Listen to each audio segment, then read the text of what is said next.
ये ट्रम्प है, ये भ्रष्टाचारी है और इस पर कार्रवाई हो रही है।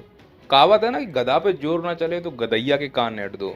अब ट्रम्प का मुंह बंद नहीं कर पा रहे हैं, भ्रष्टाचारी को जेल में नहीं डाल पा रहे हैं, बलात्कारियों को सजा नहीं दे पा रहे हैं, इकोनॉमी सुधार नहीं पा रहे हैं, और इसकी जो जानकारी दे रहा है, फिर वो चाहे छोटा बच्चा हो या महिला, बेशर्मियों की तरह उसके ऊपर एफआईआर कर दो। और वही इस बच्चे के साथ हुआ है। 14 साल का ये बच्चा है। इसका कसूर केवल इतना है कि छोटी सी उम्र में किताबें पढ़कर ये तार्किक हो गया है।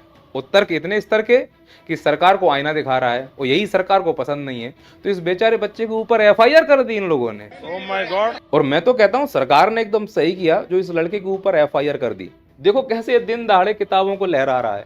जिस उम्र में पाखंड फैलाकर अवार्ड पाना था, ये लड़का उस उम्र में समाज को किताबें दिखा रहा है कि किताबें पढ़ो। अंडे से निकले नहीं है, समाज को बिगाड़ने की तैयारी कर रहा है। कहता है किताबें पढ़ो, तर्कशील बनो। मैं तो कहता हूं एफआईआर से काम नहीं होगा।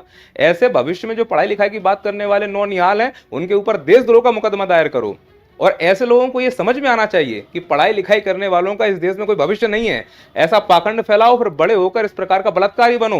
तुम्हें इतना सम्मान बनेगा, केंद्रीय मंत्री तुम्हें बगल में बैठाएगा, फोटो खिंचाएगा और तुमको बार बार पैरोल दी जाएगी। हो सकता है कि तुम्हारी लॉटरी निकल जाए, तुम इस प्रकार के सीएम बन जाओ, मंत्री बन जाओ। और तुम बातें किसकी कर रहे हो? पढ़ाई लिखाई की। इस लड़के के ऊपर एनएसए लगना ही चाहिए, नहीं तो कल को बड़ा होकर यह पर्यावरण संरक्षण की बात करना शुरू कर देगा। खतरा है ये देश के लिए।